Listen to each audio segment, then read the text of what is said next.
out audio and video online on the Alpha Media website, or my Facebook page, AM 1400 KBFD, or my personal Facebook page, just Michael Devine. Anyway, joining us once again today is Pastor Austin Hill of the First Presbyterian Church. How are you, Austin? I'm doing all right. It's a strange time here in the Hill household. I'm calling on the phone because I found out last week that I was positive for COVID, and then found out earlier today that so was my wife. Oh, so, no. Yeah. Your wife has COVID. Yeah, she had some symptoms here kind of a few days after I first started noticing mine, and so we're kind of assuming that our kids probably have it at this point too. So we're all just at home together. Is Sarah okay? I mean, is she in the hospital or? No, it's not anything that serious at this point. And basically, it's been a lot of like the flu kind of symptoms for both of us. What really sent me in to get a second test last week was that I lost my sense of smell. I was eating some dairy ice cream, and I realized that I couldn't really taste any of it. So I went into our kitchen, went to the spice cabinet, and realized that I could not smell a single spice in our entire spice cabinet. Wow. Yeah, I mean, red peppers, cumin. It was like I was breathing fresh air with my nose right there in the spice container. So that's really weird. Really strange. Went and got a test, and sure enough, I was positive. So we've been at home living the quarantine life. So you have COVID too? Yeah. So I tested positive last Tuesday, and then Sarah tested positive this morning. Oh, God, I'm sorry. I'm sorry to hear that. Yeah, well, thank you. Yeah, it's been a crazy time. And we're kind of just working our way through it as a family, trying to do the distance learning, at home while our kids are off from school for a couple weeks, and then trying to keep people safe at church. So we've quarantined staff members in our office because when I first found out, I had been in some contact with the rest of our staff. So, I think everybody else is safe kind of around us. But, it's been an eventful couple weeks here. Well, I would ask the listening audience to pray for Pastor Hill and his family in this very, very difficult time. And those of you who are too proud or too warped to pray, may you go to hell. Anyway, that's that's me saying that. That's not Pastor Hill. That's not Pastor Hill, because he's going to love everybody. I never quite get that from how Christian ministers do that, but they in fact do it. Well, we try. Yeah, and the reason I speak with Pastor Hill every week is to find a proper Christian response to the things that are twisted in our country and in our world, and in a country and world that are decidedly much less Christian than they have been in the past. And Christianity itself, or Christian leaders, by the way, bear a lot of responsibility for that. I understand that. I get that. I read I don't know if Mohammed Gandhi ever said that, but he said, I love Jesus Christ. I just don't know about those Christians. Mm-hmm. What are they doing? Exactly. But I'm of course, I think the First Presbyterian Church is a terrific place. I like to go there. I like to go to Bible study every now and then with the Presbyterian Church men. But I still believe in the point I'm trying to make is that Presbyterians don't talk of evil as much as my Catholic upbringing suggests. Catholics are very big on evil and going to hell and all those things, as you know. I've come to believe that perhaps they were exaggerating a little bit. Anyway, I still I believe the cancel culture, however, is evil, and I have a couple of examples. First of all, the primary example would be, and I heard this over the last week, that a young man was on Facebook. Now, Facebook, as you know, is both a curse and a blessing. I found a lot of old friends on Facebook. They live in different parts of the country and even the world. And that's been the blessing. the evil is that everybody seems to think that they should use social media to hide and be their most disgusting selves. Well, I've certainly taken part of both those things, and I'm reevaluating my relationship once again with Facebook. And anyway, apparently a young man who worked for a large agricultural employer in our area was arguing with a young woman about race or something like that. Then he began to argue with her husband, who is a black person, a black man. And apparently the argument didn't go the way the married couple thought. So they called his employer, who fired him immediately. Apparently, wow. I think this was on a weekend. I may be wrong.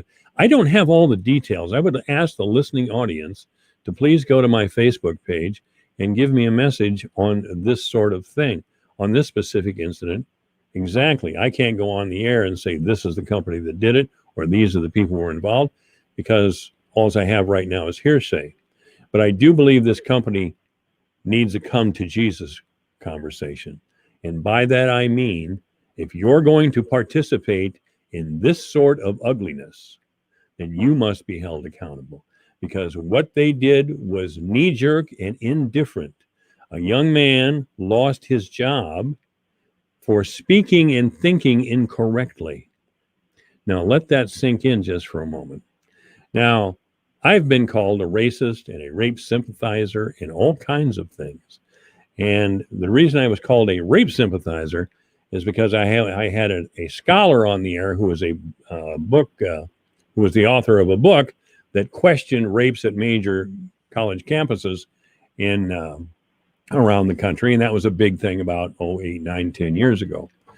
Well, apparently some of the accusations and the reaction of the university, like this ag company, were hysterical and completely overboard in that they punished young men who were completely innocent.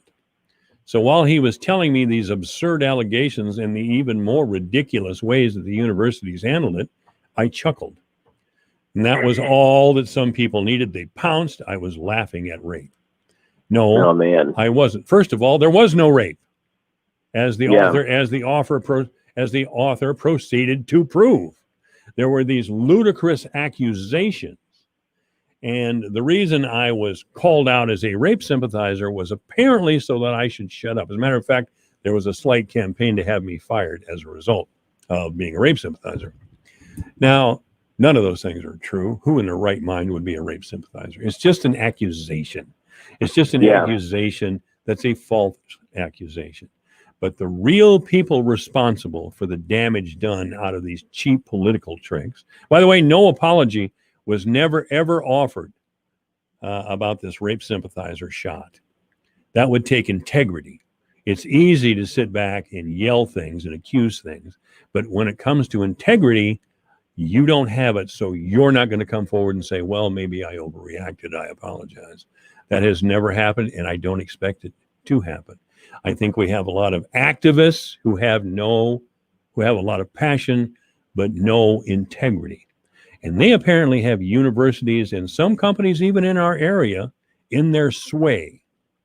Now, I'm taking a long time to set this up for you, but I have set it up for you. I will say again, I think this is an example of evil. I think when there are businesses and universities who find it more convenient, and they are so full of fear and arrogance, that they'll just snap their fingers and some poor guy loses his job or is kicked out of school and he's got a rape allegation hanging over his head. That's horrible. I would refer everybody to the Duke University situation a number of years ago when a young woman, a black stripper, made an allegation that was completely false. Yeah. But that didn't stop the outrage machine from nearly chewing them up. Now, we had a football game over in the Calhoun County area where a couple of players apparently were called racial names. I don't know if it happened. I don't know. There has been an accusation made, but Charles Clayton, who's running for Representative Ann Meyer's seat, has made it another one of his causes. Now, Charles has got a little bit of history here because he did cost Matt Wagner his job on the school board here a while ago. But there was at least proof that Matt had said something. In this case, we don't know, but already I see people lighting torches for teenagers. Teenagers. They want to ruin the lives of teenagers over something that might have been said. Yeah. Anyway, I would like the Christian response. I know you've been in touch with Jesus. Well, I think you've mentioned really well two things that I'd want to kind of distill out of this. I think one, the church. I think Protestants in say the last 50 years, kind of as you pointed out, maybe we don't emphasize evil as strongly as maybe in the past. What I would say is I think the church has pointed out maybe systemic evils or institutional evils as opposed to only focusing on individual evils. Right. But I think what you're talking about maybe in some instances when people focus too much on institutional evils without focusing on their own propensity toward evil. And I think anytime we can just immediately cancel or smear somebody else without taking a critical look at ourselves, I think we're all going to be in trouble. And that's part of the challenge that we're seeing about Facebook and online communication is it's so easy to point out any wrongdoing, especially wrong communication from other people. I mean, it's all recorded on there. And if you go back a generation, people said wrong things, and we just kind of moved on because there was no written record of it for the most part. But now, any online comment that's ever made, we can just pull up and take a screenshot of it. And even just the forum of Twitter and Facebook in general is so strange that we think it's an appropriate venue for just spouting our opinions. I mean, imagine if anytime we walked into a room in a social gathering, like a dinner party or something, imagine if we just, without knowing anything about the context of that room, if we just walked in and immediately announced our thoughts about a political candidate or our thoughts about some kind of, social movement that's happening. Like, we don't do that in real life because we know that you actually have conversations with people, and maybe over the course of that conversation, those opinions come out. But somehow online, we've thought that it's okay to just put your opinion out there so that as you're scrolling through your feed, you just see everyone's opinions about things. And of course, we're going to find some that we find offensive because people don't all believe the same thing. And thank God they don't. Exactly. And then I think what you've mentioned, I think the real evil in this is the fear. And I think what's so insidious about this is that we all, to some degree, are experiencing this amping up of fear. I think we're fearful for an overzealous cancel culture. And I think there's fear That's there. exactly right. They're trying to stifle thinking and free speech. That's exactly what it is. I'll tell you, in this rape sympathizer allegation, fortunately, I had recorded the entire event, every unedited and raw, and I sent it to the company, and the company got word back to me. There's nothing offensive on here. There's nothing. Yeah. You are doing an interview with a scholar who has discovered these things to be false, some of these allegations to be completely false, and then he proves that they're false. And because you chuckle because of the lie that has been told that so many intelligent people believed, now they want your head. Well, they're not getting it today. Maybe tomorrow.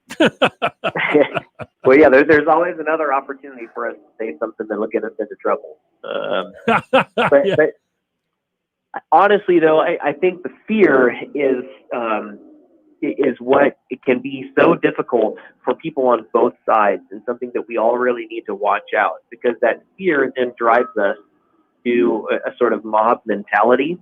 And what I think is so special about our country, at least historically, is that we have principles that we have established our society on. And one of those principles is that you are innocent until proven guilty.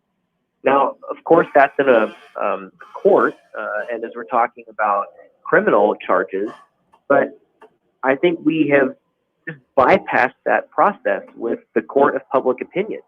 And while people aren't necessarily going to jail, as you pointed out, lives are changed, lives can be ruined by mob mentality over things that we don't even know if they've been said or not. We don't know if they've been said or not, and they may, football. and it's not determined that these things are really offensive. There was a guy that was just trying to get into the Hy-Vee parking lot down in Des Moines on a Sunday afternoon. There were some people out there trying to stop him from getting into the parking lot. So he firmly got his way into the parking lot. And some of these people called his employer. The employer fired him just like that. Just like that. And I think, as far as I'm concerned, as far as this radio show goes, they're not going to get away with that. I'll find out what happened here recently about this young man being fired. And I will hold that company responsible for their actions. Well, and I think that the biggest thing is when we all just go to our fearful positions and assume the worst of other people, then we're going to find the worst. It's not that hard. That if we assume that somebody is racist because of the demographic that they're a part of, then we're going to find racist intent in the comments that they say. And now, I'm not saying that to say that racism doesn't exist. Racism does exist, and it's possible that people do, in fact, in time, say damaging, hurtful things. I'm not diminishing that at all. But I also think that all of us, if we are assuming the worst of one another, we're going to find the worst in one another. And then we're going to want to essentially get rid of people in those instances. And I think let's just assume then that that for this person who lost their job, let's assume they really saved the comment and it really was an offensive comment. Yeah. So let's, if we follow that out, do we really think that person should just not work anymore? Like what's the logical conclusion of getting that person fired? Like they should just go on Social Security or welfare, and they're not entitled to work, or there are only certain kinds of jobs they should have. Like they shouldn't have a white collar job. Maybe they should have a blue collar job. Like I don't get what the intent of having that person lose their job for that kind of comment or behavior is. That's why I say the cancel culture is evil. You not only do you lose your job, but I bet Matt Wagner's life has never been the same. I bet people look at him differently now because of an accusation that I'll tell you wasn't indicative of a deep racist mindset, but it was good enough to drive Wagner right off the school board. I mean, he served on the school board almost 10 years. And I'll tell you, they don't even pay people to be on the school board. They're all volunteers. He had to step down. Well, and so I think, a more lasting course of action would be have difficult conversations with people and to point out why that behavior or why those comments are not okay. And then continue moving forward. And that could be a learning opportunity for everyone. But there's grace and we move forward together. If you punish people, then you're just done. We're going to go to a break here, and we're with Pastor Austin Hill of First Presbyterian Church. Let me offer this once again. If anybody over in Calhoun County heard young men specifically call others a racial name, please get a hold of me. Please get a hold of me here at the radio station. Go to the Alpha Media Fort Dodge website, find my email. That's good. Go to my Facebook page, AM 1400 KVFD, and leave a message. The number here is 955-5656, extension 141, and we'll find out what happened over there. And we'll see, frankly, if Charles Clayton was justified to make the statement that he did. Furthermore, if there are businesses in our area that are firing people like this on little or no evidence, let me know. They should come. I invite companies and managers who are doing these sorts of things, who are firing people over an allegation of racism. I want you to come in here. First of all, prove the allegation and explain, if you can't prove that allegation, why you fired the person. Because I'm going to have to assume it's cowardice. You're just afraid. And that's exactly how evil wins. That's how evil wins. All right?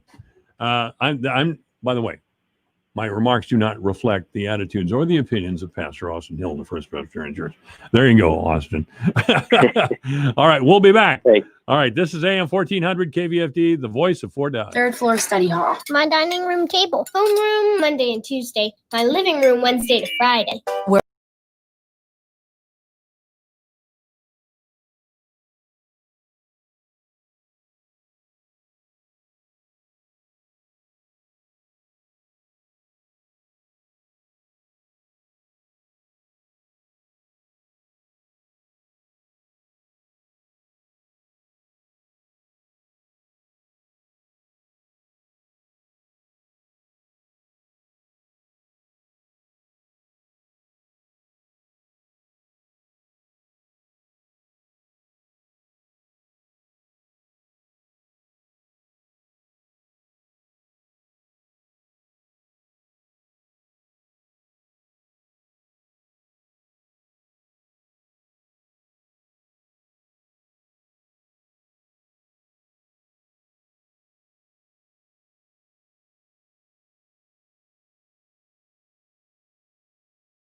morning we have the quarterly grain stocks report.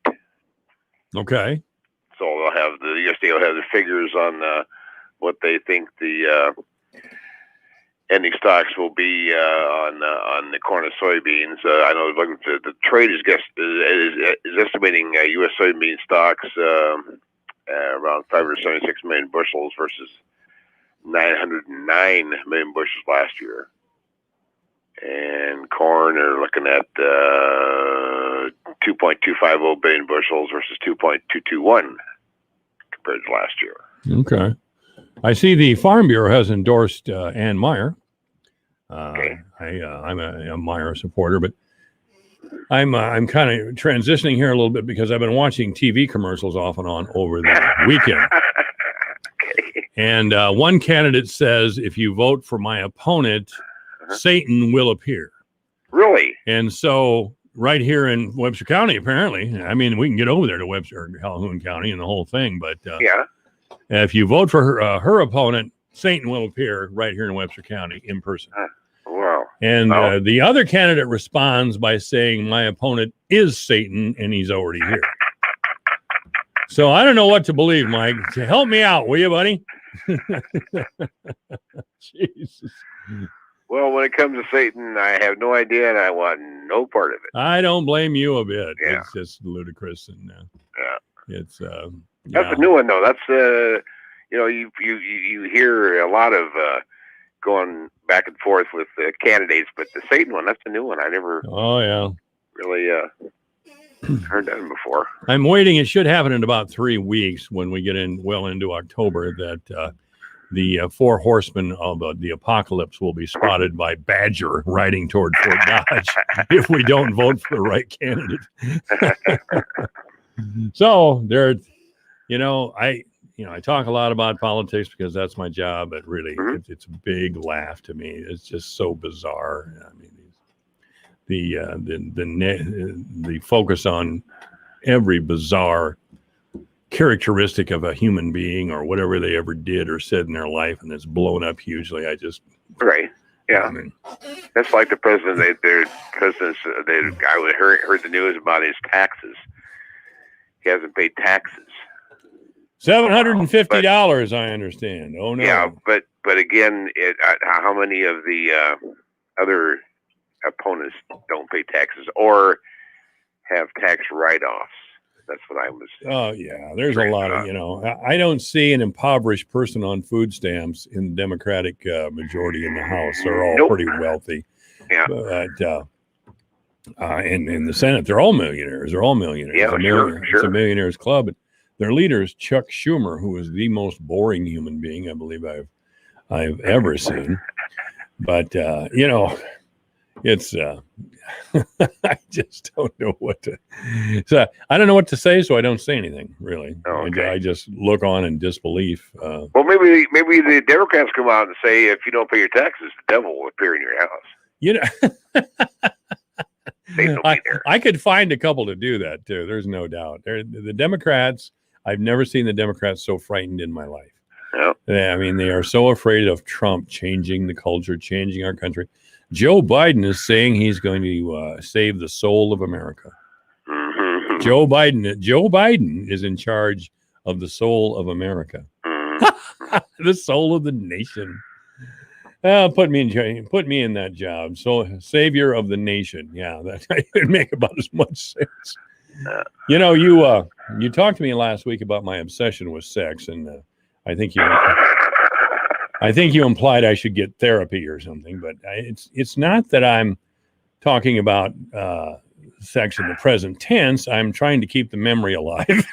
Oh wow, I can understand that one.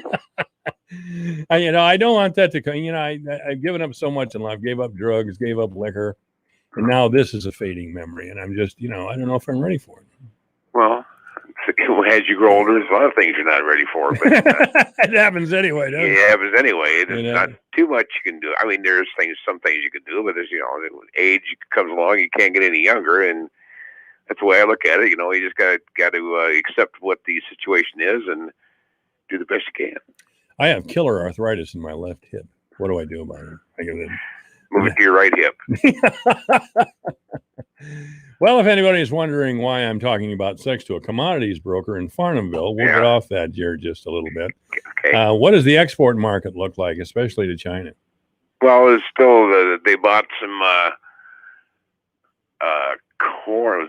Oh wait, I'm trying to. Well, see, sometimes when the USDA announces export sales, sometimes they name the country, like China, Right. or sometimes it's unknown destination. Really? Okay. Yes. So most of the time, especially with soybean exports with unknown destination, is kind of a gimme. 80-90% is going to go to China. Why they name it unknown destination, I have no idea. But there was some sales on corn also made overnight. Where was that? Really? Okay. So most of the time, especially with soybean sales, were to one was to Japan. Okay. And the other one was to, what did I do with it here somewhere? Here, we got it here. It was 207,140 metric tons sold to unknown destination, and then 110,800 metric tons of U.S. corn sold to Japan. Okay. Then there was 218,300 metric tons sold of U.S. beans to unknown destination. It wasn't me. No, me either. Mm-hmm. But usually that means it's China. Not always, but down the road they'll switch it over to whoever country it's going to. Right. Yeah. Do countries from Europe import our corn? Not as a rule. They have plenty. Germany. Mhm. Germany's known for a lot of things, but they are a huge agricultural state. Correct. As is the Ukraine. Correct.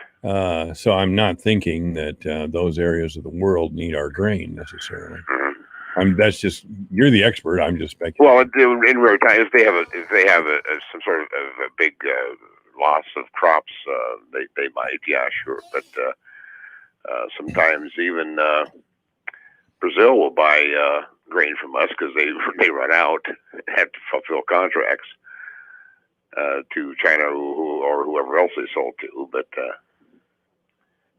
and then sometimes we import, and believe it or not, soybeans and corn from Brazil because maybe the prices are cheaper in Brazil. And the big cattle feeders down in southern United States will import corn from Brazil by ship up to the southern coast there to feed the cattle. Okay. Yeah, so. Well, that is important. Yes. Doesn't, not very friendly with our American farmers, but, No, never. part of business. Yeah, I'm surprised to hear that about Brazil because they, and you have as well. I've talked to a lot of people who thought the future of agriculture was in Brazil. They didn't have transportation to the shipyards or anything like that. Their roads were terrible, and most of the quality grain was inland from the coast. That's somebody correct. wants to call Mike. Go ahead. All right. But I know that some American farm groups, were spending a lot of time in Brazil. They also lack equipment as we have. They don't have the big combines. They don't have the plows and the huge planters and all that sort of thing. But I assume over time that will change. Well, it is changing because my brother-in-law does work for John Deere down there in Peyton, or Patton, as they say on the weather radio. That make the big planters, and there has been some going to Brazil. Oh, really? Mm-hmm. Well, they'll be a major competitor. Yeah, they already are. Yeah, they already are. And once they get the proper roads built, the ports are there, but they need decent roads that can carry heavy loads to the ports. Correct. Once they get that done, there'll be major competition. Well, they already are major. Oh, so I was trying to put kind of a shine on it, try to give American farmers hope that they're not being swallowed up by Brazil. But well, But you're telling me they're going to be swallowed up by Brazil. No, the Brazil, South America, Argentina and Brazil have been for years have been a major competitor with corn and beans, especially soybeans, with the United States. They've built up their farmland down there over the past decade or so, and they have sold millions of tons of Brazil, especially Brazil soybeans to China. Argentina does mostly soybean meal, but they've been a major competitor for a long time. Because as a matter of fact, we're watching their weather down there right now, where Brazil and Argentina, they have La Nina coming in, which usually means it could get very dry down South America, and so we're watching that weather to see if they're going to have any problems with raising their crop this coming season, because they'll start planting in areas of Brazil. They'll start planting soybeans here pretty soon. Yeah, I suppose the way the Earth tilts, I don't have that all figured out, but I know a friend of mine's parents years and years ago, I suppose in the early 1950s, moved from our area to Louisiana. Okay. They were farmers, and they believed that they could get two crops because of the climate in Louisiana rather than just one. I think they were successful for a while, but they didn't like Louisiana, and the crop prices fell. So they came back home, and they did fine. They farmed and also had other businesses, so it all worked out in the end. Yeah. But I was intrigued by that. Yeah, there's a lot of double cropping down in the South. Yeah. Is there really? Sure. Okay. All right. I was impressed going through Georgia and Alabama a couple of times. They, I don't know what their specialty crop is down in those states, but they have the states are much prettier than I thought they were. First of all, okay, and they had a lot of agricultural ground as well. A lot of corn, that sort of thing. I don't think our corn's better though, right, Mike? Yes. That's what I thought. We get that early sweet corn out of Georgia here, and the grocery stores all get on it, and I assume it sells, but I'll wait for the big fat Iowa ears. Thank you very much. How about I know Greg Hora is out in the field, and he's not going to be able to be here on Wednesday for the pork report, as I like to call it. So is our pork, does it have a good price or not? Well, they had that the hog and pig report out last Thursday, and I think we talked about it Friday. But they're saying that the trade today, we did open lower, but the hog futures have come back because now the traders have the idea that the USDA was off as far as the numbers are concerned. They don't think the hog numbers are backed up as the USDA report indicated. Oh, okay. So we closed higher today on the Octobers, up 95, but we were down in December because the report did show that we could have an extra supply on the deferred months. Okay. Okay, so right. Then the cattle feed report Friday was also negative, but market came back today because late last week cash prices were up $1 to $1.50 higher than the previous week, and they think that the numbers were a little bit off, but again, what the USDA came out with says deferred months might come under pressure because they look for more slaughter numbers starting the first of the year. Mike Ewing is our guest. He's with MTE Commodities in Farnhamville. And really, Mike, it looks like our agricultural outlook is pretty good for this time of year. It is. So, Yeah. especially grains during harvest, to be this high, maintaining this strength this high during harvest for grains is kind of unusual, although farmers haven't been really big sellers yet of corn or soybeans, which may change. Well, this afternoon's report will give us some idea, how the yields are being shown in other states and stuff. So, there was another radio station in the area with a rather large signal, but not a lot of talent on air, unlike this one. But they always used to ask, well, Lee Klein asked all those years for a report from he'd call it the combine report, I think. Uh-huh. And he would ask for farmers who were actually in the field to give him a call. Right. And they would. Yeah. So, and tell about the yield conditions wherever they were. And he'd get calls from all over the state. Right. Of course, he had that larger thing than I did. So, Right. So if you know any farmers who would be willing to do that on this radio station, let them know what my number is. I'll be happy to put them on the air and they can give a combine report, so to speak. Okay. Now, do they have to be erotic or exotic farmers, or you just take regular farmers? I think just plain old farmers in Iowa ought to do it. Just checking. Yeah, really, that's I'm just a guy who works at a radio station in Fort Dodge. So, I can't lay claim to any of those really fine qualities, what I mean? Okay. All right, Michael Ewing of MTE Commodities. Is there anything else we should know? Not that I know of. All right. What's the number of MTE Commodities there, Michael? 515-544-3353.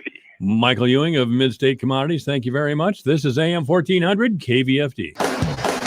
Michael Devine, the Doctor of Truth. Does anyone have anything they'd like to confess? At AM 1400 KVFD. This is time that matters. A window of time to help protect the ones you love. Your preteen benefits from staying up to date with their well visits. This is your window of protection. Schedule their well visit now. Brought to you by Merck. Hi, I'm Bruce Fabrizio, inventor of Simple Green, the iconic cleaning formula known around the globe. Try a Simple Green product today, and if you're not 100% satisfied, I'll refund your money. Visit us at simplegreen.com. Simple Green. Other banks charge fees on savings and checking accounts. Doesn't sound good, does it? Capital One reimagined banking. So it sounds more like this. With Capital One, you can open an account with no fees or minimums in 5 minutes. Get started now.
conversion, and the game would go to double OT, tied at 31. Manson Northwest Webster running back Braden Joel would score to put the Cougars up 37-31. They would fail the conversion. St. Edmund would get a touchdown run from Sean Flattery to tie things up at 37 and set this play up. The pitch is to Baker on the outside. As he's going to get into the two-point conversion. The Gales win here, 39-37. Casey Miners on the call of the Case Baker 2-point conversion to win it for St. Edmund. Here's Gales head coach Matt Dillon's postgame comments. It was a thriller, without any doubt. I want to take this opportunity to commend the Manson Northwest Webster football team and their coaching staff. Played their hearts out. It's a shame somebody had to lose that game. Fortunately for us, we were able to convert the last 2-point conversion for the victory.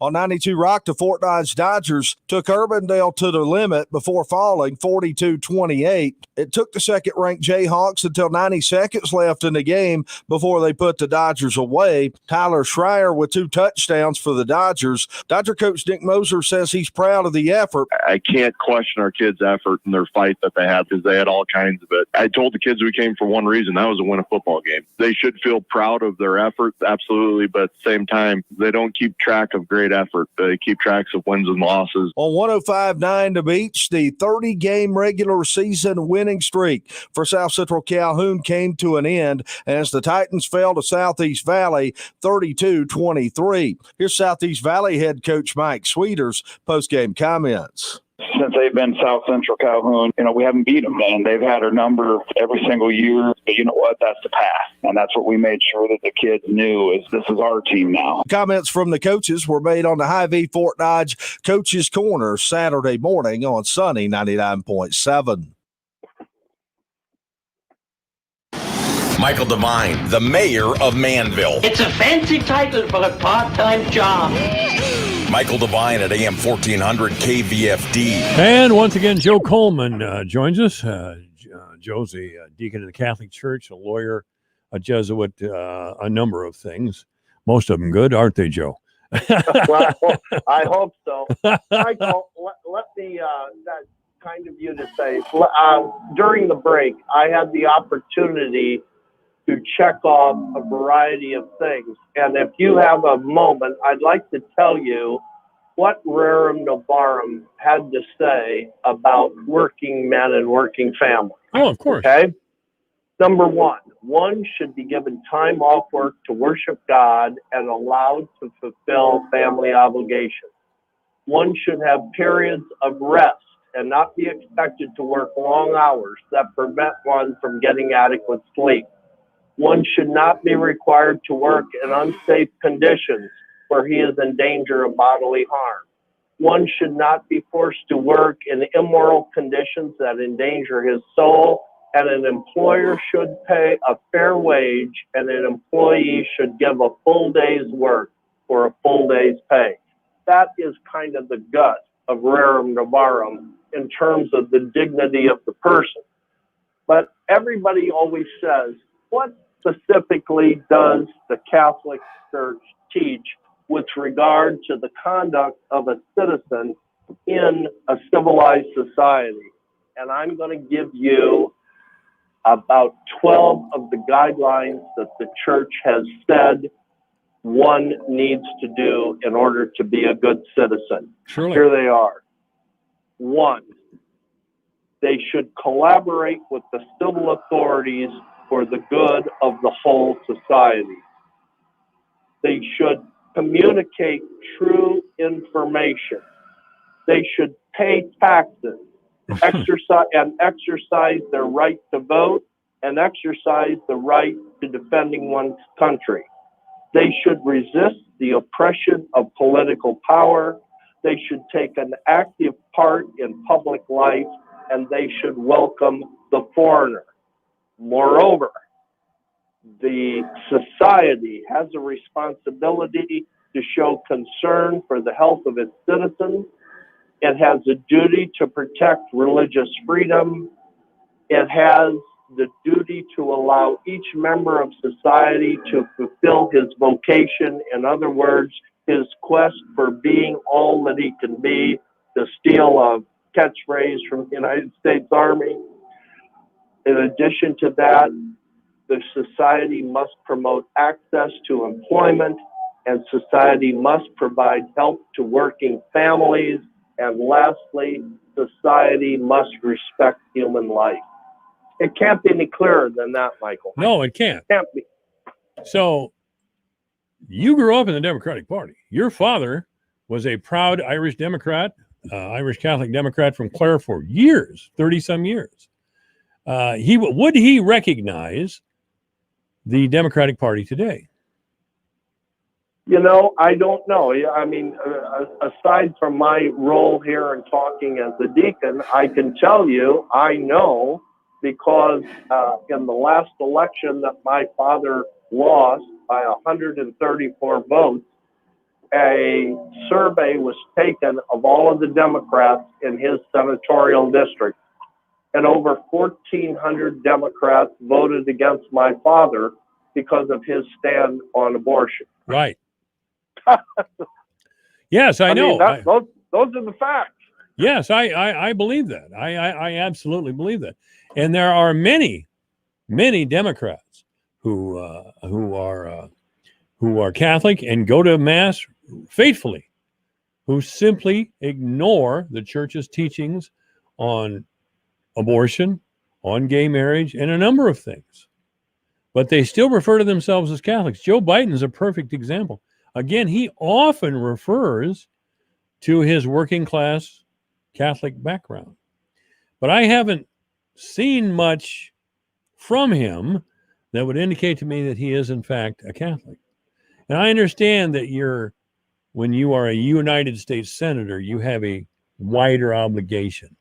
But if you're not guided by a core principles that usually come from faith, I'd have to say you're an empty person. I never bought the Mario Cuomo argument that he made at the 1984 Democratic National Convention, that as a Catholic, he would believe certain things and he would act in a certain way in his private life. However, as a public person and the governor of New York, he had to then violate his personal convictions. That was complete hypocrisy as far as I was concerned. But hey, that's just me. You know what they say, the first duty of a politician is, Michael? And that is? First, to get elected. That's right. That's what we're talking about. Yeah. That's where that's where vote blue no matter who comes from. I mean, I don't think and I'm not trying to get political here, but there's not a lot of Democrats who are really excited about Joe Biden, but they damn sure don't want Trump. So that's very true. And again, you cannot be in the world. And as the Lord tells us, he directs us to be in the world, but not of the world. And it is very important. And maybe next week, and I'm going to send you some stuff, it is imperative that all of the citizenry, but particularly Catholics, since we're talking about this, take a part in the public discourse and the public forum. We have to do that. We are obligated to do that. We're not only obligated as Catholics, we're obligated as citizens to participate in the public forum, in the debate of the day. Certainly. I'm pretty active on social media, and there's two things that will get me ignored. One, that I'm a radio talk show host. Oh, well, we're not going to talk to you. You're a radio talk show host. And two, if they find out I'm a Catholic. Oh, you're a Catholic. Well, you're not worth listening to. I find that troubling and disturbing. I do. It is very troubling. And you and I have talked about this before. If you take any of the issues which are currently facing our nation, our society, and you lower the decibel level so people can sit across from each other and speak in civilized tones and examine each one of the issues. And I've told this to many of my friends. Let's do that. And if you show me where I am wrong, and I will be the first to confess that I am a total believer in Catholic doctrine. If you show me where that is wrong, I will acknowledge that and I will apologize. But it doesn't happen. No. You know, my very good friend, when I was in the Attorney General's office, my very good friend was Roxanne Conlon. Oh. And Roxanne and I have been friends for 40 years. And we have gone round and round on these issues, particularly the issue of abortion. And it finally got to the point where we just stopped discussing it, because no matter how factual and logical the arguments were, the politics of the day prohibited her from accepting the logic. And I love her dearly, and she is an exceedingly bright and talented lawyer, maybe one of the best 50 lawyers in the United States. But that's just the way of the world. But that shouldn't stop us from addressing these issues. You remember why Roxanne Conlon got beat when she ran for governor? Remember that? She was running against a young guy from Lake Mills by the name of Terry Branstad, after Bob Ray, who was respected by everybody, I think. Right. Bob Ray retired from the job. She spoke harshly at the time about the economic situation in the state of Iowa, and that the Republicans were responsible for poverty in large sections of our state. Well, reporters, no doubt tipped off by the Republican Party, started to point out that Roxanne Conlon and her husband lived the life of luxury, that they lived in a beautiful home, and they were very, very wealthy people who drove the latest model luxury cars and all of these things. More than anything else, that took her down. I don't know if you remember what the catchphrase was of that particular election, but it was Tax-Ann. Tax-Ann? Roxanne, Tax-Ann. Tax-Ann, because they made a determination that Jim and Roxanne Conlon used the tax code, interestingly enough, apparently much the way that our current president uses the tax code. Oh, that's everybody. You know that. And they took advantage of it. And boy, she just got hammered for it. Oh, she did. She did. She was actually leading in the polls before all this came to light. Terry Branstad was not then, nor is he now, someone who excites an audience. I mean, he works a room like nobody I've ever seen. He's a very good politician and a very bright guy. But he doesn't. I have to tell you, as a disclaimer, as we go on, Terry Branstad and I are friends. Okay, that's all right. And we have been friends. He was a freshman in the Iowa House when I was a freshman in the Attorney General's office, and we worked together every day for months to rewrite the criminal code in Iowa. And Terry and I, even though we obviously disagree on a number of issues, we've remained friends. But that's not kosher in today's world, to have a friend on the other side of the aisle. Which is ugly and ridiculous to me. Absolutely. It's absolutely foolish. What difference does it make what political party someone belongs to? And it doesn't make any difference to me where you go to church or not go to church. That's between you and God, as far as I'm concerned. I got enough to do worrying about my own soul. Thank you very much. Absolutely. You know, we come back, and you and I have talked about this before. It was, we need a little bit in our country of the Tip O'Neill, Ronald Reagan approach to, you fight, but you respect each other, and you even get together because you like each other. I think that's a great idea. I will, once again, my regular listeners have heard me say this 100 times, but the World War II generation came home from the war and saw what ethnic hatred had done in Europe. And it was savage and it was brutal. And children suffered just because that they were this religion or this ethnic background. And they came home and taught us a better way. I remember Protestant parents who saw their children make some nasty remark about Catholicism, calling their child over and say, that's not the way we do things. That's not the way we do things at all. My own parents were very very firm in their conviction that a black kid who lived in the neighborhood should be treated with respect, and we should never call them names that were racial names. You know, Michael, there's enough blame to go around, because in those days we had many Catholics who were saying, well, if that person is a Protestant, I know, maybe we don't want to deal with that person. And that was just as wrong on the other side. Well, that was a crazy idea that if you weren't a Catholic, you were going to hell. I knew a man who would not go to his own daughter's wedding because she was marrying a non-Catholic and joining a Protestant church. He would not attend the wedding. He finally came around. But actually, this young Catholic lady became a Protestant and became very involved in her Protestant church.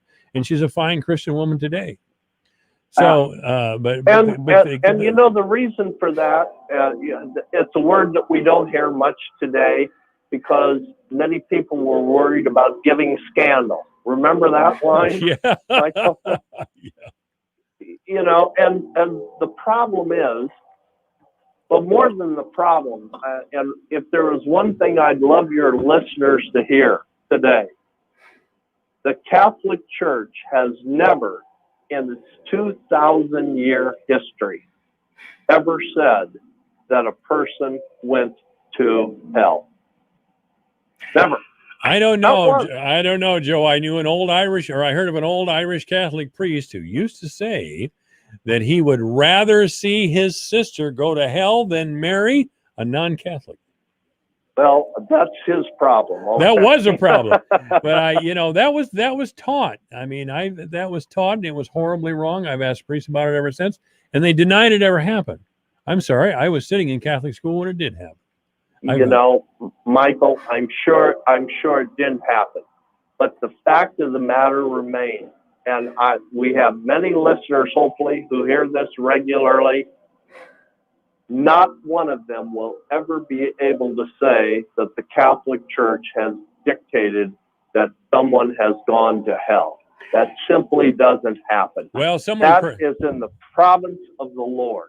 That's absolutely right, but some priests didn't get the message, and some nuns didn't get the message. They took it upon themselves to frighten young children and try to frighten adults into remaining Catholics or towing the line or whatever. I want to say, before we go here today, and we just have a couple of minutes, Amy Conant Barrett has been nominated to the Supreme Court of the United States. She's a brilliant attorney. Her record is impeccable. And there are questions, certainly, about how she'll rule on abortion. Senator Dianne Feinstein said something ugly to her a number of years ago, that the dogma lives loud in you, Judge Barrett. Senator Feinstein is not a Catholic, to say the very least. But what do you think of the nomination of Amy Coney Barrett? And do you think there will be anti-Catholic prejudice coming from, surprisingly, some Catholic Democrats if and when she's confirmed? Let me say that it wouldn't surprise me. But by the same token, if she is confirmed in her nomination, it will put 6 Catholics on the Supreme Court. And we have, I think, Justice Gorsuch was a Catholic, but he's now an Episcopalian. Episcopalian, right. So the fact of the matter is, I'll make a quick aside here. Mark Cady, who was a very close personal friend of mine, he was my law clerk in the Attorney General's office, and he was also in my firm here in Fort Dodge before he went on the bench. Mark and I had many, many conversations, and I know that when he made the ruling on gay marriage and things like, I personally believe that in his personal life, Mark firmly believed that marriage was between a man and a woman. But Mark's responsibility as a jurist was to apply the law as it exists. And, that's what we hope from all of the justices on not only the Iowa Supreme Court, but on the United States Supreme Court and all the courts of appeals and all the different circuits. Are we going to be a nation of the rule of law, or are we going to be a nation where our idols have feet of clay? Well, I will say about the late Chief Justice Cady. First of all, I met him several times in life. Great guy. Just by coincidence, my best friend when I was a kid, I lived right across the street from him, became Mark Cady's college roommate when they were in Drake. And I admired Judge Cady, but I vigorously disagreed with his decision. I don't think he understood, or I should take that back. I don't think he appreciated what this would mean to the religious people of the world and the non-religious people in the world. That seemed to be a direct slap across the face, Joe, and this is just my opinion. It seemed to be a slap across the face to believing Christians and their moral code. This was something very, even Justice Kennedy, Associate Justice Kennedy, who was the deciding fifth vote at the Supreme Court level of the United States, he talked about how troubled he was that we should make new policy and new law that had stood for 2 millennia. This was something other than just a faith in the law. This was activism, and I still believe. And I don't try. Justice Cady's been gone not a long time. I'm not trying to make his family uncomfortable or to think that I didn't have utmost respect for him. I certainly did. He was a good man, but I think there are some things that we can make certain assumptions about, and now those were my assumptions about what happened in Barnum. I hear you. I hear you clearly, Michael. I want to underscore that I agree with you wholeheartedly. Mark Cady was a wonderful man, and I knew him for 30 plus years, and he was good to the core. But I also know that just like our brain has 2 hemispheres, most of the issues that we confront in this life are bifurcated, and they're weighty and they're difficult, and they have moral consequences to them. Yes. And while Mark and I disagreed about his ruling in Barnum, and we talked about it at length, I know in my mind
Have anything they'd like to confess? That AM 1400 KVFD. That's right. This is AM 1400 KVFD, the voice of Fort Dodge. You can get live audio and video by going to my Facebook page, AM 1400 KVFD, the voice of Fort Dodge. Actually, it's just AM 1400 KVFD, and you'll see my mug there. Also, my private Facebook page, Michael Devine, and certainly at the Alpha Media website. That's Alpha Media Fort Dodge. So, yeah, tune in there. It's all good. It's been an eventful day today. Rob Jones has reported extensively on a reported racial incident in Calhoun County. There were a couple of African-American young kids, apparently, that were called the N-word and others by the opponent's team, anyway. Now, this was reported on the basis of an allegation on social media by Heather Jondal Fisher. Now, I have done some investigation into this story, and I have urged others in media around the state to do the same thing. People in media with a lot more resources than I do. I have also, since Charles Clayton has gotten involved in the story, and he's running for the State House, as you know, I have also asked Charles Clayton by text to verify the story. Well, Rob Jones contacted Heather Jondal Fisher earlier today about, well, a response of his, of questions that he had for her concerning the validity of the story. She has not gotten back to him that I know of. Earlier this afternoon, I made the same request via social media to Heather Jondal Fisher that she verify the story with third-party people. She has also not responded. Charles Clayton tells me that there were several people, white and black, who will verify the story, but he will not name them. He tells me by text that he is working towards a resolution, to which I would, of course, rhetorically ask, a resolution to what? Are we sure something happened? If it did, there needs to be a resolution, certainly. But an accusation by itself is not the truth. An accusation by itself is simply an accusation. Now, this apparently happened over the weekend. It's Monday, and we can't get verification. I've asked Eric Pratt over at the Messenger to get involved. I don't care who verifies the story as long as they're legitimate news media. Social media just doesn't seem to be the place to make a complaint like this, but that's just my thinking. What I do know is this is an incendiary accusation that has the power to ruin people's lives, very young people. And from what I've seen from school systems, certainly at the university level, is that they are quick to accept the accusation as fact and hang racist around some young person's neck that they'll have to carry with them for life, affecting job opportunities, family opportunities, on and on and on. So we must be very, very careful to verify that these stories are the truth. Don't tell me there's racism in the United States. Don't tell me there's racism in Calhoun County or Webster County or wherever. I know that. Is there the sort of overt racism from very young people like this accusation implies? Frankly, I'm too out of touch with younger people to know. I thought we had made, by our example, by my parents' generation, by the baby boomer generation, which I'm a part of, that racial tolerance was a virtue. And I realize there's redneck parents who have taught their children something else. However, I'm proceeding with caution on this story, and I will investigate it. And if anybody has any information on this story, someone I could talk to who is legitimate and on the inside of this story, that would be great. Here at the radio station, my number is 955-5656, extension 141. My email is mike.devine, Devine, at alphamediausa.com. That's alphamediausa.com. Because we're going to find out about this story. Because I'm very suspicious of it right now. A lot of folks are being coy. A lot of folks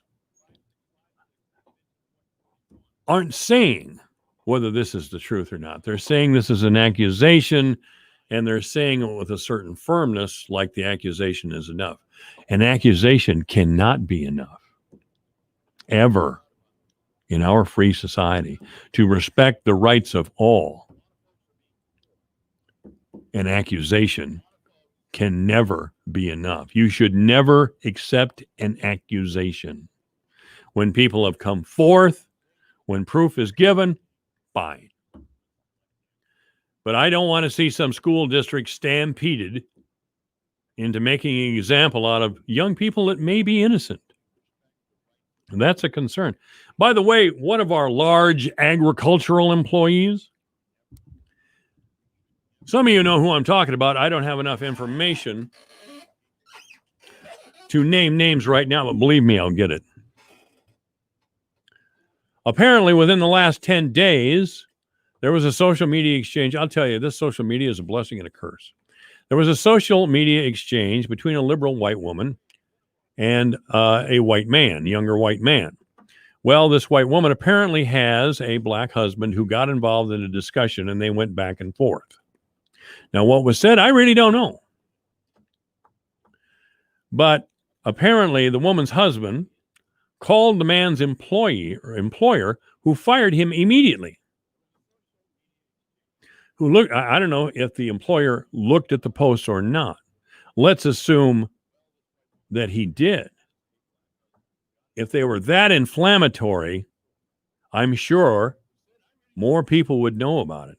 The point is, we need to hold business accountable for these sorts of decisions.